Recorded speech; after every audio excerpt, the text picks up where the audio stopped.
Sauf si vous vivez dans une niche, le grand retour de Luc Besson ne vous aura pas échappé. Il revient avec Dogman, son nouveau film qui était présenté en compétition, on aura tout vu, au Festival de Venise.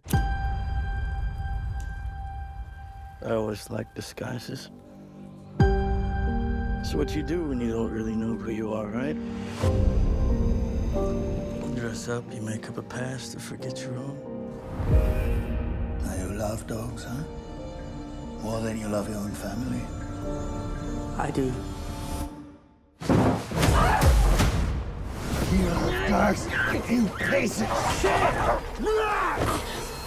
Dogman, 4 ans après l'échec d'Anna, 6 après celui de Valérian, c'est donc le nouveau film ultra bessonien du réalisateur du Grand Bleu. Vous remplacez les dauphins par des chiens, vous remplacez Jean-Marc Barr par Caleb Landry Jones et vous avez un de ces personnages infantiles qu'il affectionne, mi-homme, mi-animal, complètement paumé, et choisissant de vivre avec les bêtes parce qu'elles sont plus gentilles. Alors le film s'ouvre sur une citation de Lamartine. « Tout un homme est malheureux, Dieu envoie un chien », en gros. Et c'est pas innocent cette citation, non pas parce qu'elle parle des chiens, mais parce qu'elle parle de Dieu.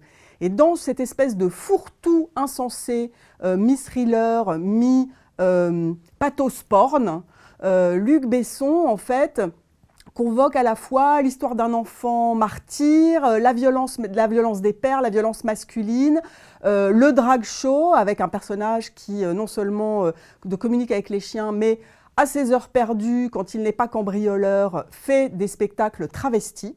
Harry a utilisé le bon terme, effectivement ce film est un fourre-tout. Et c'est un peu dommage parce qu'il y avait quand même 2-3 choses intéressantes dans l'idée de départ de scénario de Luc Besson. Et en fait il court plusieurs lièvres ou plusieurs chiens à la fois et le problème c'est qu'il n'en attrape vraiment aucun dans l'histoire, quoi. Donc il y a un des plus embarrassants de ces lièvres ou de ces chiens, c'est autour de la religion, quoi, et là encore, on se rend compte que Luc Besson, il n'est pas très doué dans les scénarios parce que c'est très confus. C'est à la fois une dénonciation de la religiosité très prégnante aux États-Unis avec toutes ces dérives. Et en même temps, le personnage est quand même dans une posture ultra christique, quoi. Donc voilà, tout est confus comme souvent avec Besson. Mais au moins, il y avait souvent quand même de la mise en scène dans ces films, parfois très tape à l'œil, certes, mais quand même des choses intéressantes. Et là, on est quand même vraiment sur sa fin. Il n'y a pas grand-chose dans la gamelle pour le cinéphile là-dedans. Did you know anyone else? Somebody that could show you some attention or affection? The child takes affection where you can get it. They're my babies. As far as I can tell, they only have one flaw. They trust humans. S'il y a une raison d'aller voir Dogman, c'est Caleb Landry Jones.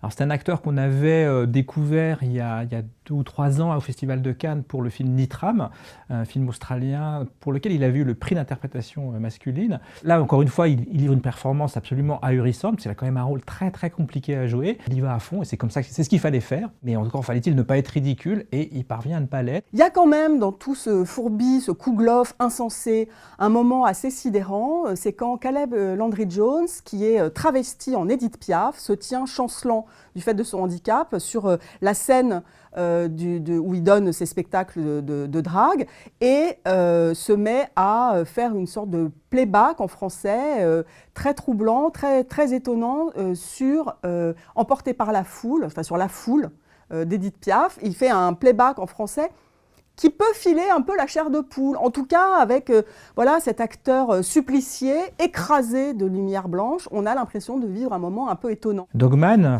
à la niche, c'est bof. Dogman, allez, pour l'acteur, c'est bof. You see, while the real world constantly rejected me,